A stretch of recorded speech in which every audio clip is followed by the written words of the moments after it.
Okay, same thing happened. I noticed, and I'm going to take everybody except for me off of as co-host. Yes.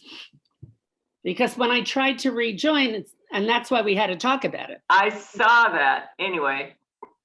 It said that another meeting was being hosted. Yeah. Yeah, it's what it says. I don't know what is happening, and I'm not doing anything. I didn't touch it. I just got kicked out. I told Walt, I said, this would be like a good commercial for the one where you find yourself becoming more like your parents. And, but this would be a funny late night show of old folks using. Well, I'm just glad that none of the youngsters are on this meeting right now, because they'd be having a field day.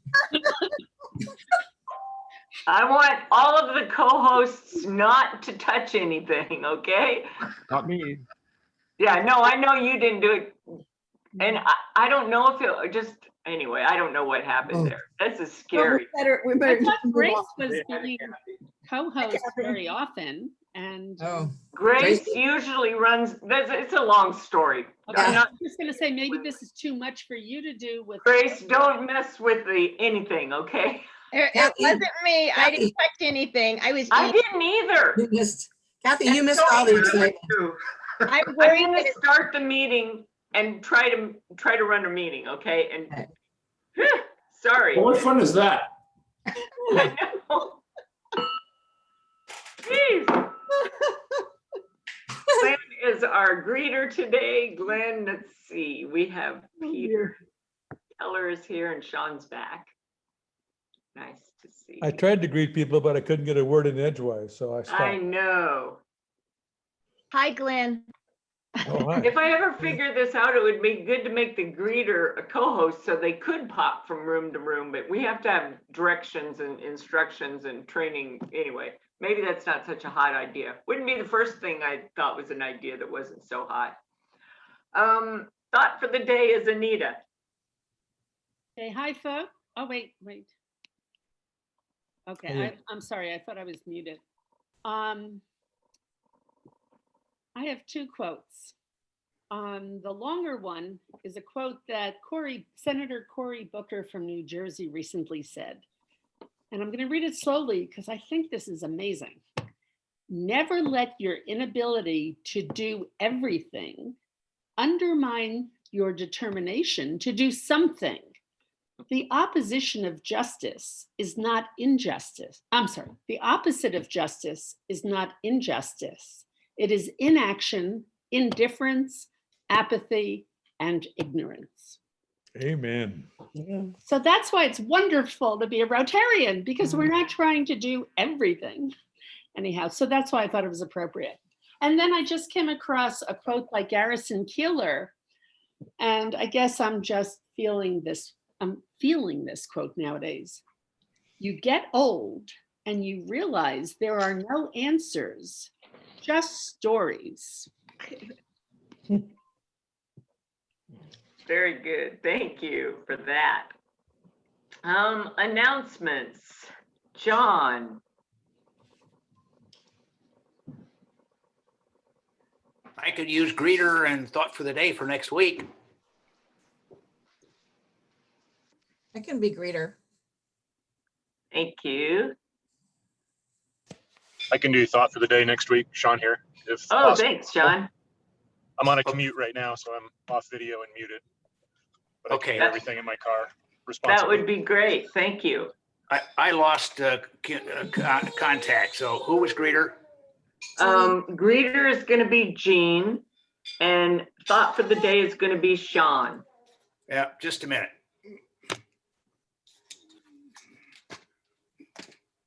I shorted out again. Hey, Can you hear? Can you hear me? Can I put it in the chat room? put it in the chat for you, Susan Tanner. John, Yes. Jean is going to be greeter, and Sean is going to be the thought.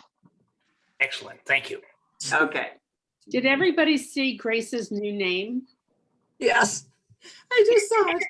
I love it. Too young to get vaccinated. Well- Wah. Thanks, Anita. It's I'm sorry, I was too busy trying to mess up the meeting. Okay, so now we have maybe time for a few happy bucks. I want to get, oh yeah, we do have a time for a few Are we happy gonna do the bucks. comics also? We Oh, usually talk about that ahead of time, and we did. Does somebody else want to talk about their favorite comic? Nancy? oh, no, I want to do an announcement. Okay, Okay. go ahead. Just so you can all get it on your calendars and start thinking about it. Friday, March 5th, from 5:30 to 6:30, we're going to have a special Zoom pub style trivia night.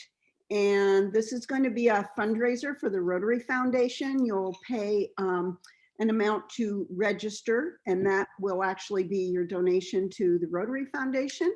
And we have a Rotarian from Washington that is going to be joining us that evening. And so please get it on your calendars. It's going to be a lot of fun. And if you register, we're going to deliver a bottle of wine to your door so that when we start, we'll all have our wine and snacks to go. Okay? It's going to be fun. Again? What was It's March 5th, Friday, and it's from 5:30 to 6:30. Oh, just an hour. Well, yeah.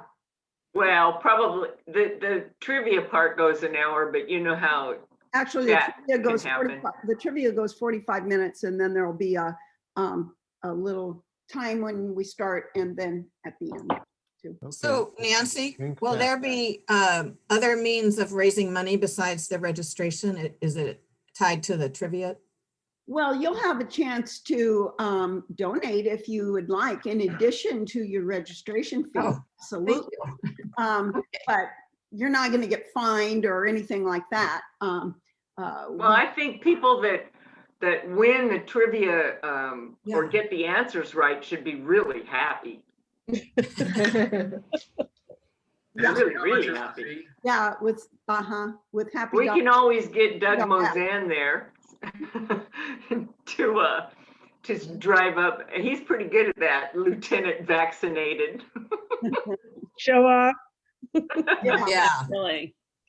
Well, he pays the Okay. price for that ability to be vaccinated. When we get into the happy dollars, I'll talk about that. Okay. Any other announcements?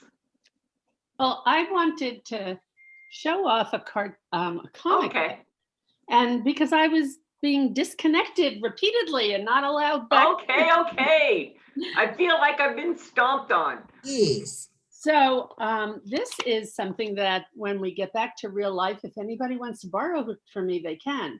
I came across this comic book. It's called Pazban, which is it's the Guardian.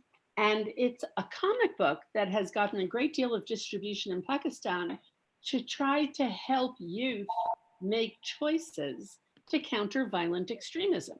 So I wrote about it in my book, and I'm so excited about it. And it's been really popular, and they have also put it on the internet. So, I mean, it's amazing what we can actually do with comics. Is it in English? Yes. PAASBAN, which means guardian, but it's really wonderful to help young people to make choices at various steps along the way. Like, what do they do if their friend goes off to join an extremist organization? Thank you. Any other announcements or comics that you didn't get to share?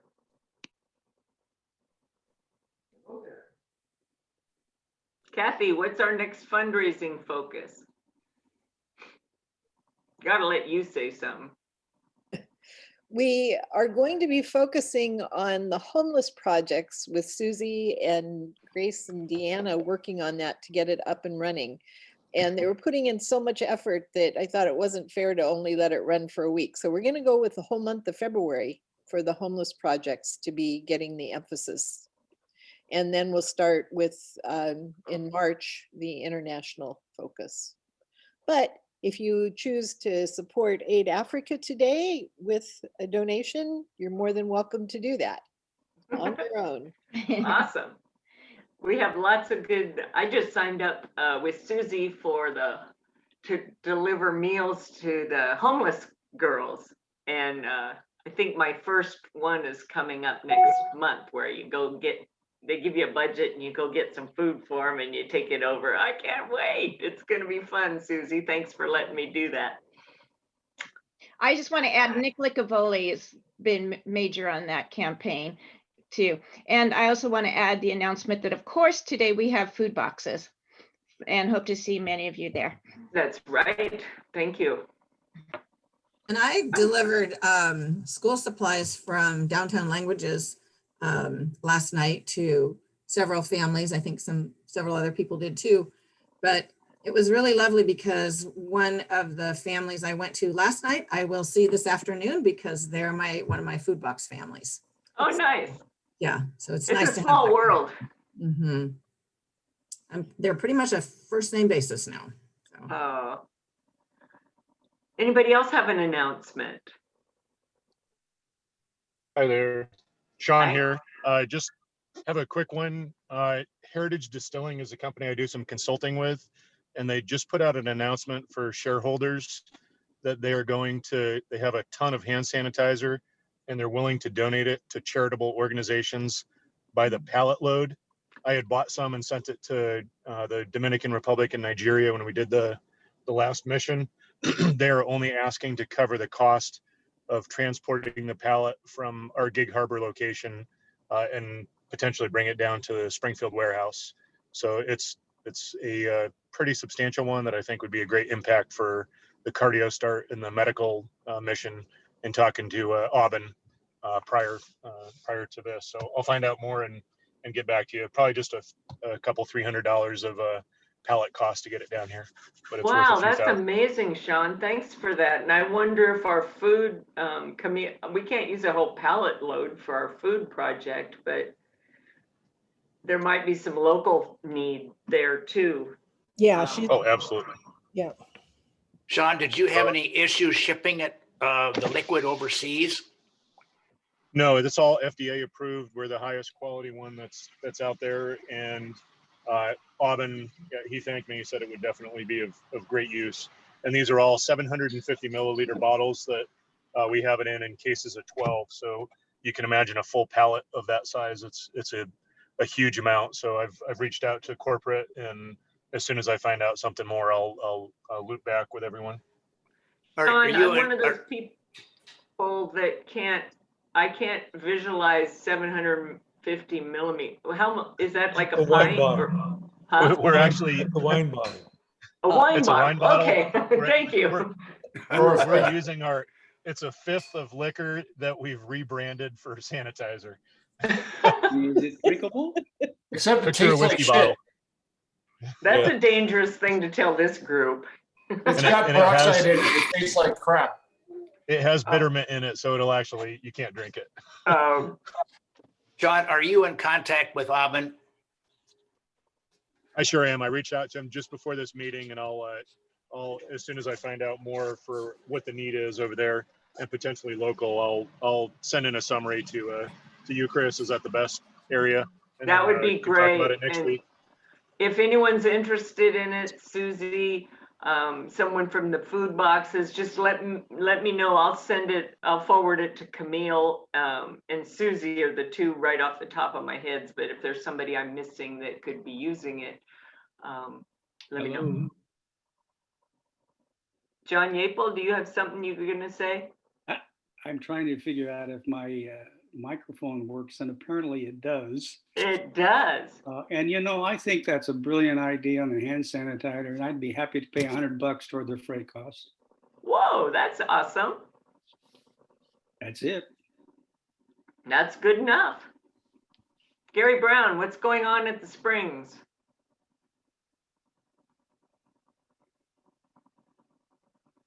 Now you muted yourself. You were unmuted. We are all getting our shots on Sunday. So we'll be among the second vaccine group after Sunday down here. So that's freedom is coming. What age group? We're in a retirement center, so it's Bingo. they include all the residents at the spring. So it's Is part it of too that. late to move in? I'd invite you as a guest. Can you put me in the spare bedroom as whatever? Yeah, I'd say you're my strange uncle that's in town. That'd be great. Very strange. So will you be able to have visitors, particularly unvaccinated visitors? They have not announced that yet, but Okay. I would think when we get Of course. it's 2 weeks after that we get, you're really immune. So I think they'll be doing all that social figuring out here in those 2 weeks. Okay. But Valentine's Day, I'm gonna hug my grandkids. So I guess that's worth $5 right there on good news. So that's good. There you go. Well, I was just going to segue into the good news. Okay, well, I'll start with that. $5 for Valentine's Day. And you can go to our website, southtownerotary.org, and go to the member page and pay your happy bucks right then and there. They do have a new feature there that Deanna put on it. When you go to pay your fines or your dues, instead of linking it to your bank account or your credit card, you can link it to your bank account. And the surcharge is like, well, I just did a $3 donation the other day just to test it. And instead of having to pay a 43-cent surcharge, it was 7 cents.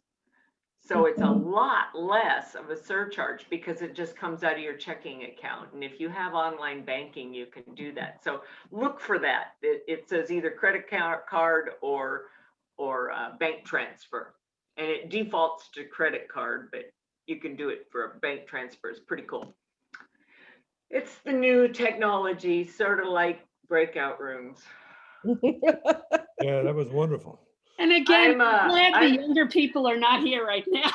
I'm $5 happy because, y'all came back from my breakout room experiment, but I am going to try this again. I'm going to figure it out. It's going to be really cool when I do. So just bear with me. So I've got something else I'm going to try on you lab rats this afternoon towards the end of the meeting, but I'm going to move on now. Any other happy dollars? yeah, I have 10 happy dollars.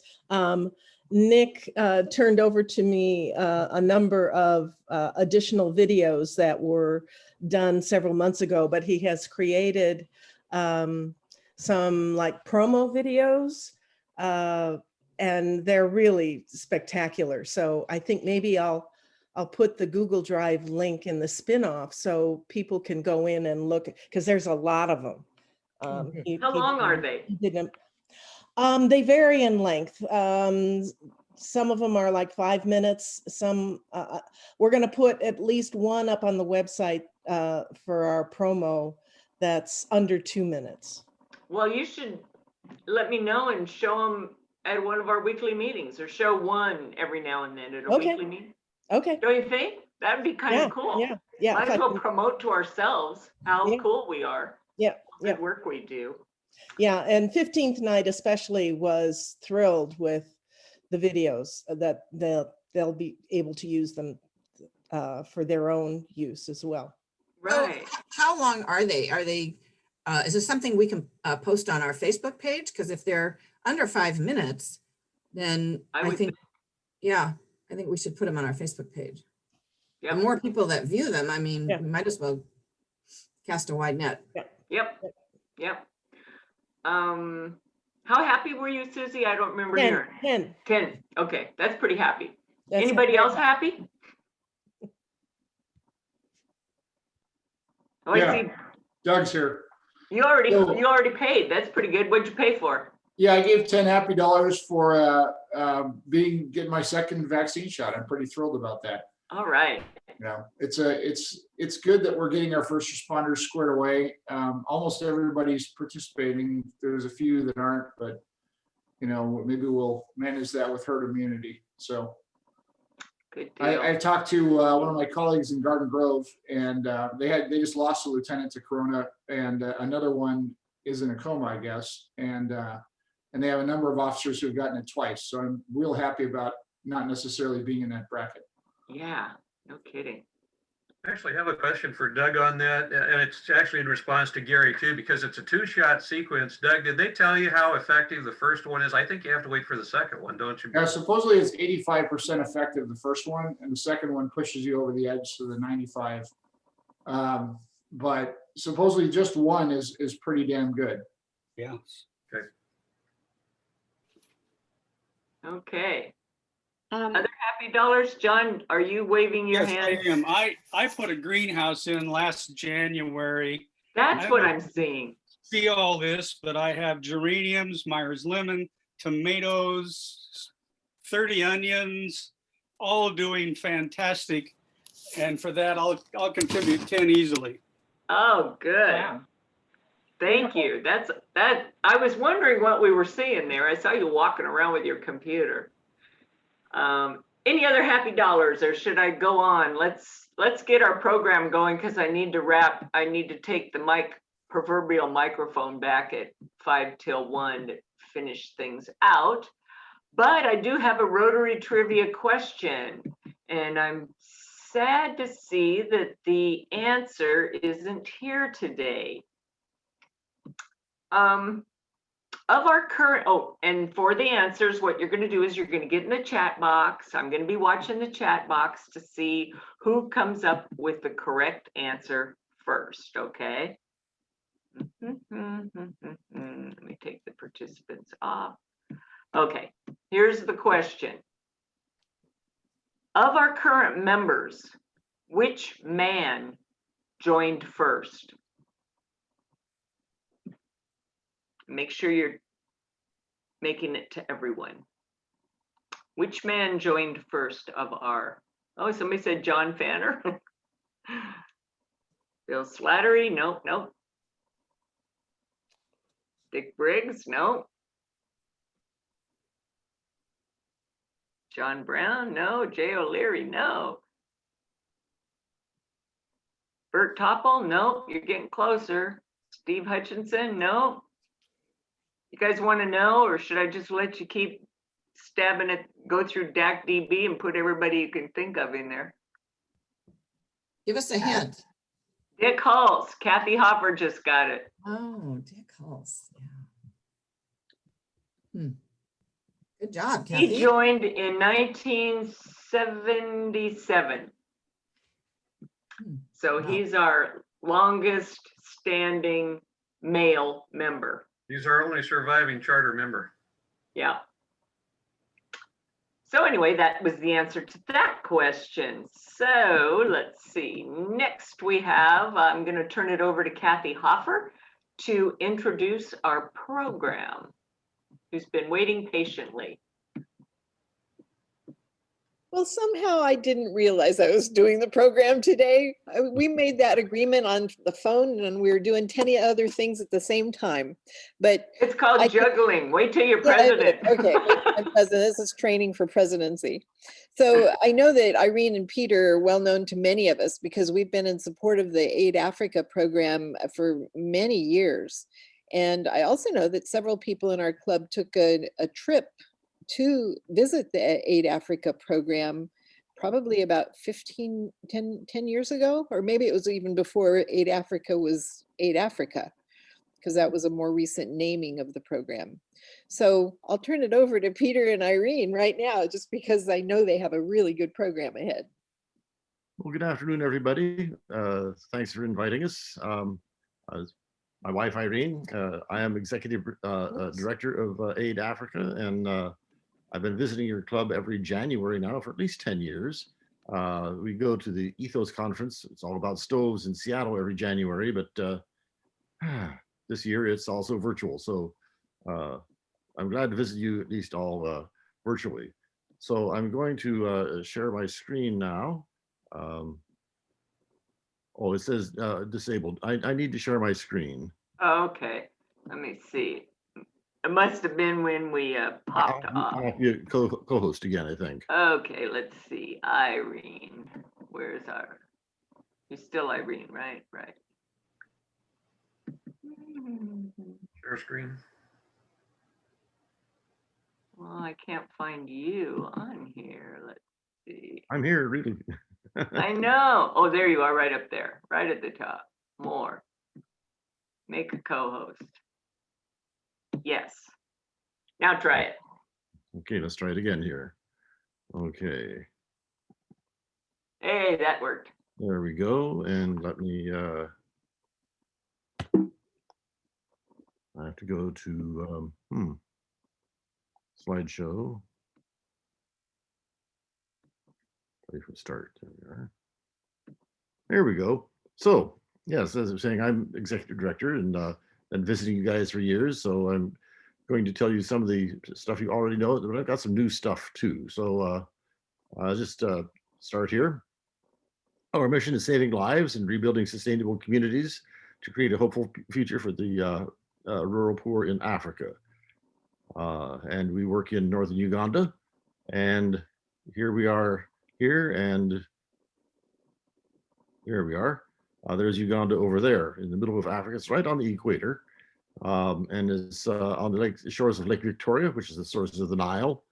But I'm not going to talk to you about Africa today, because when I do, everybody gets so bored.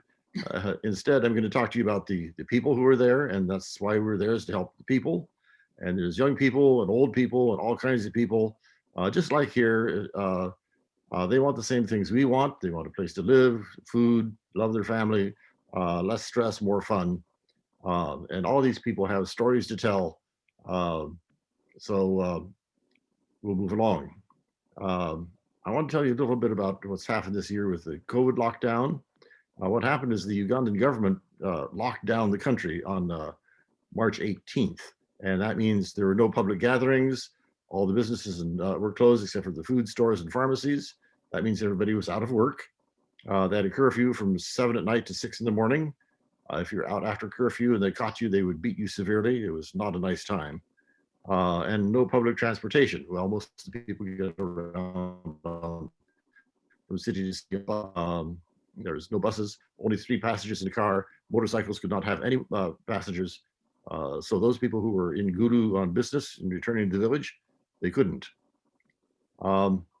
This is a graph of the COVID in Uganda, and you can see from the start until about the 1st of August, it was almost none. And that's because of that severe lockdown. And then it started to take off as they released, they had to relinquish a little bit, because people were going hungry, and you can't have people going hungry. They get upset. And then you see there around the 1st of December, all of a sudden the graph starts going downhill. And I'm very suspicious of that.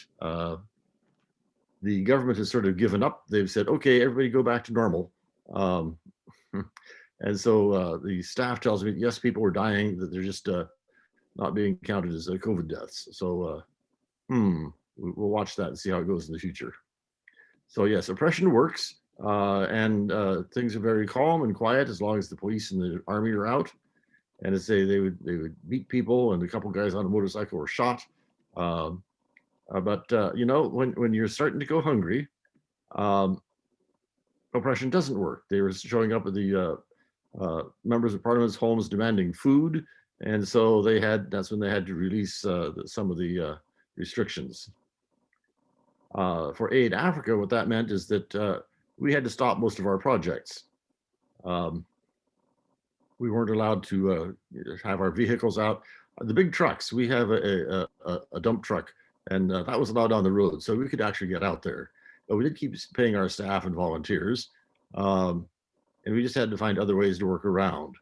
Well repairs were considered essential, so we were allowed to do those, but we couldn't do new sources like, you know, springs and wells, new wells, because they always require community community gatherings.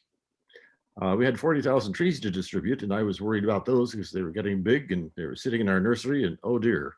But our manager, Isa, he had them delivered to the leaders in each community, who then distributed them to one family at a time. So we got all of our trees distributed, and I was glad about that. We were going to start work into refugee camps this year. We've had to postpone that. They just don't allow people in the refugee camps at all right now. And then we were going to start our for-profit division. We're going to start selling institutional stoves and some home stoves in the towns.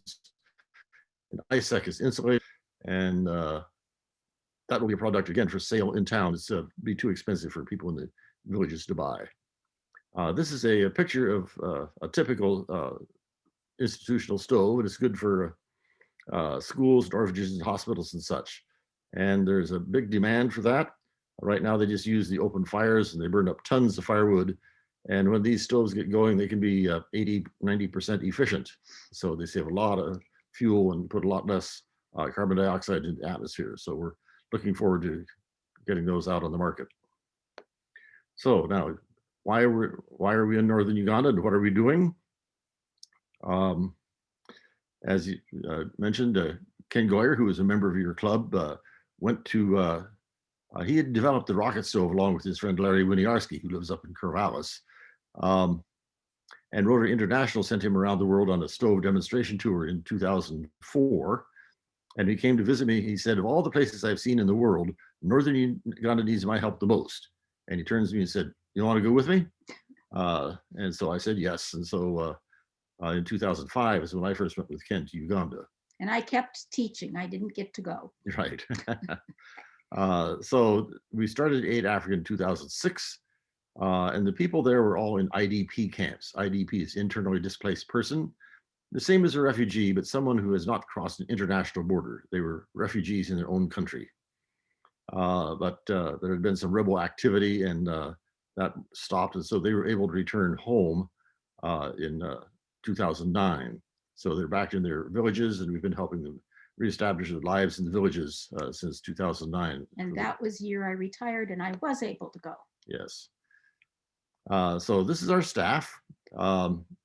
We have 8 staff members and the rest are volunteers from Gudu University. And they help us with maintaining our stoves. And these are the things that we do. We distribute our efficient cooking stoves like Ken started with. We bring clean water by digging wells, sheltering springs, and repairing broken boreholes that are all over the place. We plant trees, some for fruit like oranges, mangoes, jackfruit, papayas, and soursop. We plant firewood trees to help cut down on deforestation. We also do some HIV testing and counseling, and we distribute birthing kits to pregnant women.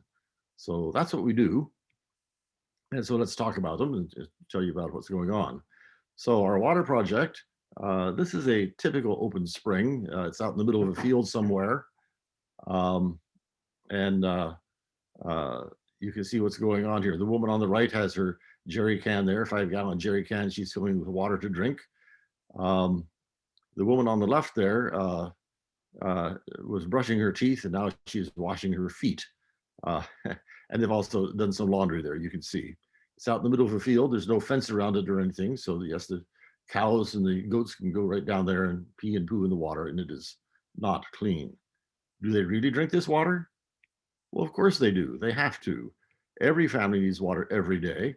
And it's usually the children, especially the girls, that get to go collect the water. And 80% of communicable diseases are waterborne. So if we can give them clean water, we can cut disease by 80%. That's a lot. One of the things you find in the water also is intestinal worms. And you see this kid with this big belly. He's not fat. It's filled with worms. And the worms eat the nutrition from the food they eat. So the children are smaller, they're less active, they're more susceptible to disease, they're not as bright, and they just get that from drinking dirty water. If we can give them clean water, the kids are so much healthier. So it is an important thing to give them clean water. This is our drilling rig. It's the way we used to drill wells here in the United States 150 years ago, called a cable tool. And basically we just bash a hole in the earth and we use the local labor to do the work. So it keeps our costs down and keeps them involved in the process, which creates a lot of ownership and pride. And of course, we always have a crowd of kids watching. And that's part of the fun for me is getting to visit with all the kids. The water table in Northern Uganda is usually quite high, and we will hit water maybe around 10 feet or so, but we dig to 30 feet so that in the dry season, we have a good head of water and we have water year round. After we dig the hole, we put a casing in and put a well on top. And then they have some clean water. It's good clean water. We put it out in the middle of the field somewhere away from the homes so that there's no source of E. coli. And it's we always have the water tested, but it always comes back that it is clean enough to drink. And of course, as I say, it is usually the girls that get to go fetch the water, which means while they're getting water, they have to do that 2 or 3 times a day. They don't have time to go to school. So getting water closer to home, more water points will help the girls get a better education. And of course, once you pump the water, you have to carry it along home. Now here's an interesting shot. There's a wall with water running out of it. How does that work? It's called a sheltered spring. So again, we start with an open spring like this, where there's a good high water table and a little slope to the land. And we dig down and make a big hole, and we build a concrete block wall with a pipe sticking out of it. And you can see on the other side of that wall, there's still a big ditch back there. And we take that ditch and we fill it with these big rocks, and the water will seep in around those rocks. And what do you know? It runs out the hole on the other side. And again, it's good, clean water. Anybody can drink that. And they run for years and require no maintenance. And they're a good thing to do. But of course, you have to carry the water along home. It's always a problem. We also repair broken wells. And it's a pretty easy thing for us to do. It usually takes a couple days, 1 day to do the assessment and 1 day to do the repair. And so we can go out and repair a well in a couple days and bring a community clean water. Sometimes those wells have not worked for months or even years. And so rehabilitating a well and bringing clean water to the community is pretty easy to do and helps a lot of people. But again, you still have to carry the water home, and that's a big job. Those 5-gallon jerry cans like that will weigh over 40 pounds. And you can see she just has that up there and she's smiling at us, and it's they're very graceful when they're carrying those cans, but it's hard on their necks, hard on their backs. And so it's still a lot of work. We also plant trees for fruit and reforestation. And you can see the problem here. They've cut down most of the trees for their agricultural purposes, or they also cut down the trees for making charcoal to sell in town. So we got to get more trees out there. So we have our own nursery. The bags here have bitter lemon rootstock that we plant from seed, and we let that grow up to be about a foot, 1.5 feet tall. And then we cut them off and we graft on Valencia oranges on top of the rootstock. We use bitter lemon because it has a good strong root system, and it also resists the nematodes that are there. Then this is our agroforester Lily. The nursery is on her family's land. They give us the land. Out and back, we have a demonstration garden with fruit trees, and we get the grafting stock, so it works out well for everybody. Then we take those trees out to the communities and we distribute them for free, but we always have to tell everybody, how do you plant the trees? How do you take care of them? How do you keep the goats from nibbling them? Orange trees will start bearing fruit usually in about 3 years, but the other trees, the mangoes and soursop and such, will take maybe 5 years. So it is an investment, but it does work out. Here's our friend Akello Esther with her 4th crop. Now the first crop they got, they just ate it. It was so good, they just ate it all. But the 2nd and 3rd crop, they sold it and they got money for school fees. When you ask people, what would you do if you had money? Almost universally, they'll say, oh, school fees for the kids. We don't even think about that here. Kids go to school, it's free, not a second thought. But the Constitution says that primary school education is free, free if you pay for it. Don't ask me to explain it right now. Here you can see the traditional mango as opposed to the new improved mangoes. The improved ones are bigger, sweeter, juicier, less pulpy. A handful of these small ones will cost about 20 cents. Just one of those big mangoes there will cost 50 cents.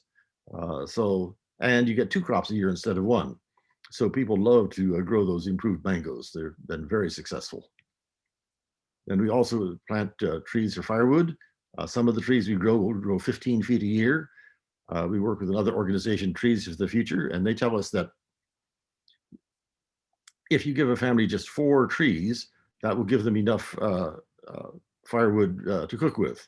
And so here's Lily again with one of our trees that's just growing, and it has to be protected from the goats so the goats can't nibble it. And then this tree, for instance, is 6 months old. That's and then they will go up so that the kids can go out and just break off a branch, and they carry that along home, and that's enough wood to cook their dinner. We also, of course, have our signature rocket stoves that Ken and his friend Larry invented and designed. And you can see the problem here. This woman is at home with an open fire in the background, and her home is filled with smoke. And you can see her poor, tired red eyes. Eyes get irritated, and you never get used to it. And the smoke gets down in your lungs and gets you sick. So it's important that we find a way to improve that. Children, of course, are inside too. And we know that children who are exposed to carbon monoxide have a lower IQ because it's poisonous. So the World Health Organization tells us that every year in the world, about 1.2 million people die of AIDS. Another 1.8 million people die of tuberculosis, and 440,000 from malaria. All that adds up to 3.4 million people die from those 3 diseases every year. Smoke from cooking fires kills 4 million, more than AIDS, tuberculosis, and malaria combined. Mostly it's from lung diseases, COPD, and cancer and things like that. So again, it's important that we give them good, clean air in their homes. Worldwide, indoor air pollution is a leading cause of death. I think it's number 4 in the world. So it's, again, an important thing for us to do. Of course, if you don't go out and gather your firewood, you don't eat. You have to have the firewood to cook your food. And that firewood there that African wood is really very dense and it's very heavy. That might be 75 or 100 pounds up on her head. And again, it's bad for their health to do that. And when the women are out in the countryside like that, they are subject to attack and what we call firewood rape. So if they're out in the field less, they are safer. This is our stove in its barest form. And you can see the 6 bricks there. And the advantage is that it uses just 1/3 of the firewood of a traditional open fire, which means, as I said, you spend less time gathering firewood, so the women are safer. Puts out just 1/4 of the smoke. It takes most of the smoke out of the air, so you can breathe. If I go into one of those smoky huts, I can be there about a minute or 2, then I've got to get out. Of course, the smoke causes the blindness, lung diseases. It is designed so that the heat goes into the pot. So you spend about half the time actually doing the cooking. And of course, it reduces the chance of burn or fires. And of course, it's easier to use. You don't have to chop wood. It takes just very small sticks. You can see the small opening on the side there. And all that means you have just more time for other activities. Now, as I say, these people are subsistence farmers. They grow what they need to eat. And so money is not really a common commodity. Yes, there is money. The things are getting better. They're beginning to sell their crops. But still, there's not a lot of money. So Aid Africa is about helping people out of poverty. How do you measure poverty and wealth when there's no money or little of it? So my idea is that if here, for instance, we drive our cars where we want to go in order to save time. We don't have to walk. We don't build our own homes. We rent them or buy them, so we don't have to do that ourselves. We go to the market and buy our food, so we don't have to spend time growing our own crops. So money is a way of storing time. And so time is a way then, in my idea, of measuring your wealth and poverty. If you have more time and more control over your time, you're a richer person. So all of these stoves that we do give, especially the women, more control over their lives. And so it brings them a step out of poverty. And here you can see one of our satisfied customers. And if you look at that stove there, you see it's built in with a lot of mud around it to protect the stove, which is in the middle. But at the top of the stove, there's no flame and no smoke. Smoke is unburned fuel, so you don't want to see that. And the flame means the combustion isn't through. So the stove has to be tall enough for that to happen. And you see there's just one stick of wood in down there, and that's enough for her to cook her dinner. We have a couple other projects. We do test and counsel people for HIV. And we test them for malaria too. I think last time we tested, around 80 people, and 73 of them had to have treatment for malaria. They've had terrible rains this year, and so the mosquitoes have bred a lot. And then we distribute birthing kits to pregnant women through the local government health centers. And that's another project we do. So now, I know you folks have been helping us a lot, but I'll ask, how can you become involved? Well, you can raise awareness. You can tell people about us and tell them to visit our website. Of course, money is the best way of helping us or support a grant. You're always welcome to volunteer. And of course, we'd love to have you come and visit. That's the best. Yeah. And you say, who me? Why, yes, you. You can come. First, you have to get your vaccination, of course. Then we'll take you on a trip. And things you get to see is the source of the Nile. You get to go on a game drive, a safari, take a boat ride up the Nile to the base of Murchison Falls. And the thing you get with Aid Africa, of course, is you get to visit these villages and meet the people and see how wonderful they are. They're the nicest people. And as much as we think, oh, they're so different. And I say, oh, they're so the same. They're just like you and me. And it's good to get to know them. Our tour is going to start on July 22nd. It's good to think about it now. If you'd like to come, we'd love. I have one person coming so far, but I think we'll probably have around 10 or so. If you don't want to come on our range tour, you can come anytime and have a visit. We'd love to see you there.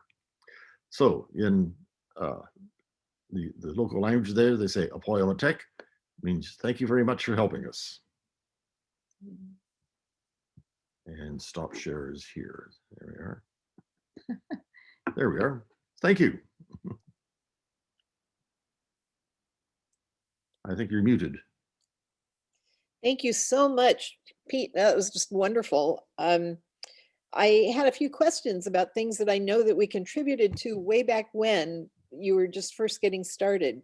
Sure. I know that Dick Briggs talked to me about doing an ambulance, and I think that there was an ambulance that was going for a while, and did it just run out of gas? No, we never had an ambulance that I know of. I think that's something he wanted to do, but we didn't take that on. It just doesn't fit. You know, he could give that to another organization that does medical work, but it just doesn't fit with the things that we do. Okay. I talked to him about it, but that never happened. Okay. Were you doing some malaria nets for a while too? Mosquito nets? No, that's another thing. We are presenting a Rotary International grant for $85,000 to do. It's basically for HIV testing and counseling, but it will also be for malaria prevention, and we will distribute nets if we get that grant from Rotary International.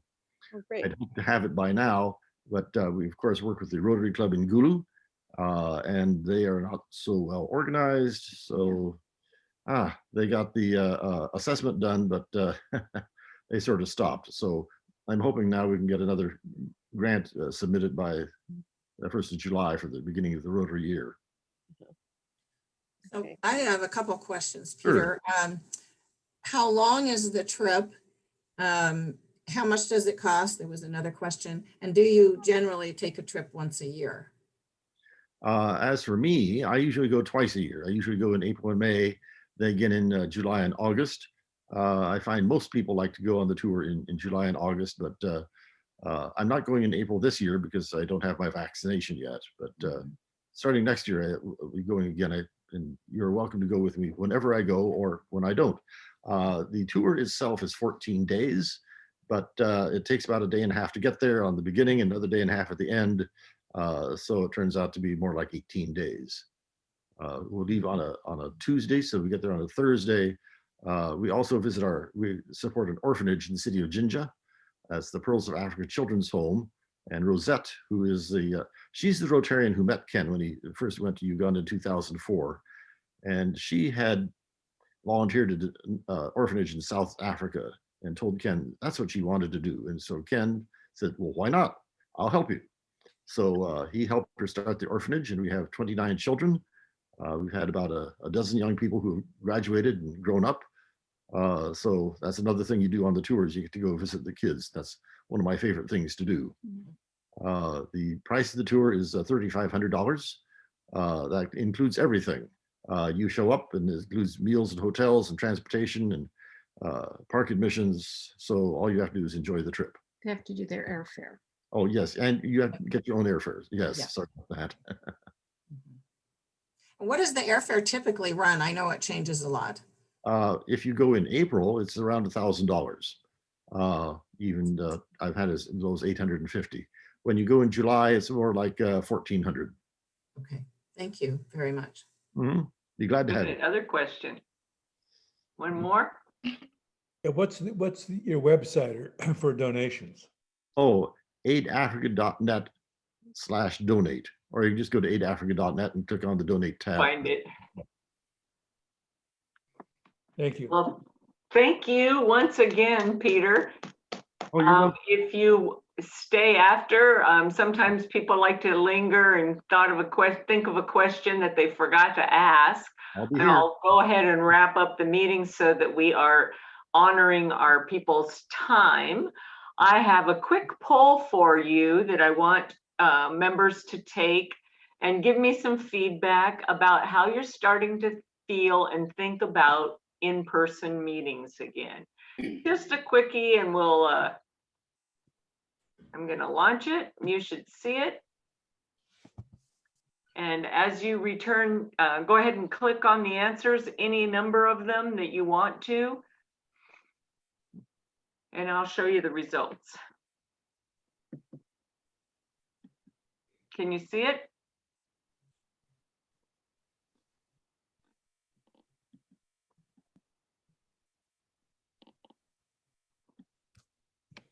Okay, now I'm starting to get some answers.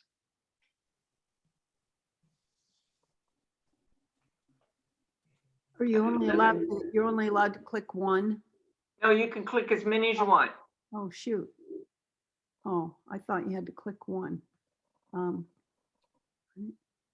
Not to worry. I'm just trying to get a feeling, a hand on the pulse, if you will.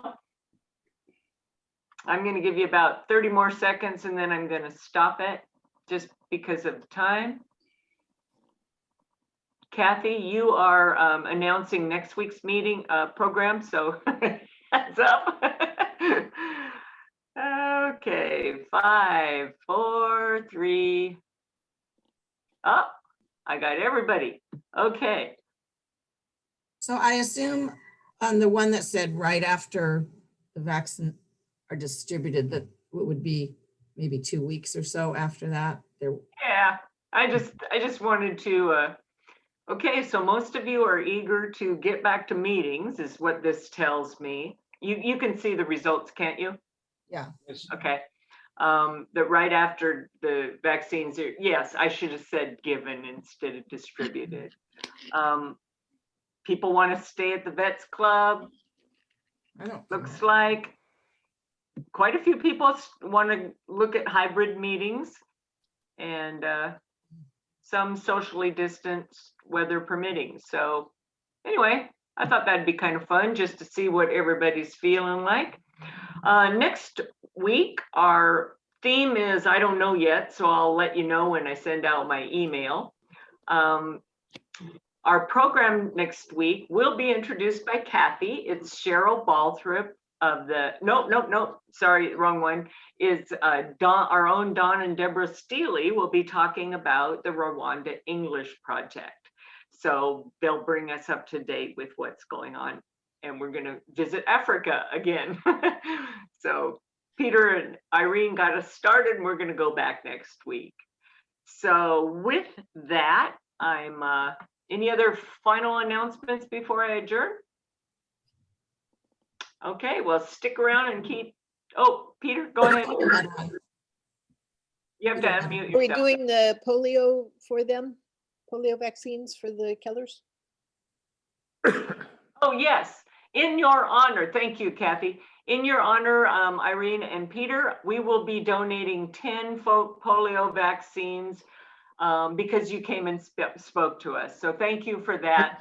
That's Thank lovely. you. We're still working on eradicating polio, as you well know. Yes. It's- yep, Okay. so close. And I just wanted to say, I hope to see you all next January in Yeah, person. in person. Yes, And you feed us. Yeah. yes. Yeah. Thank you for coming. Thank you for the program. Thanks, Kathy, for keeping me on track, and everybody else that put up with my efforts to do the breakout rooms. There's still an element of it's going to be a good idea, you guys. You just got to bear with me while I'm in my learning curve. So You're I'll doing adjourn the great, meeting. Chris. You're doing great. Okay. Bye, everybody. Have a good Bye. week. Bye, everybody. Bye.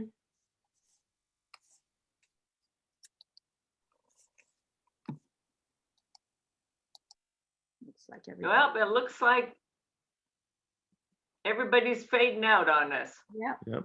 Okay. So thank you so much. Thank you very much for coming and giving us that program. That was, it was really well done, and I'm sure you worked hard on it, and Well, thank really, you. it was really a good slideshow. Mhm. Yeah, Great, bye. great. It's always nice to start with that map. Mhm. We have a district membership forum that I put together. And the facilitator 2 months ago was from New Zealand. And so we were talking about how do you stay connected during COVID and during all this social distancing, and how hard it is for us in District 5110 because we're so socially distanced. And she's saying, well, my district out of New Zealand includes all those little South Pacific islands, Mhm. socially distanced and trying to keep in contact with people. Made me feel like we complain too much here. So it's Our always daughter lives in perspective. New Zealand, and they have no restrictions at all in New Zealand itself. Well, they really got on it. Yes, Yeah. they did. And they're able to keep, being an island, they could keep people from coming in. Yeah. Yeah. Not easy to cross the borders there. Right. Anyway, I've got 2 kitties that just got Hey. out of surgery. I'm going to go pick them up. See you. So Oh, All thanks right. again, Good you luck. guys. All right. bye. Bye-bye. Bye.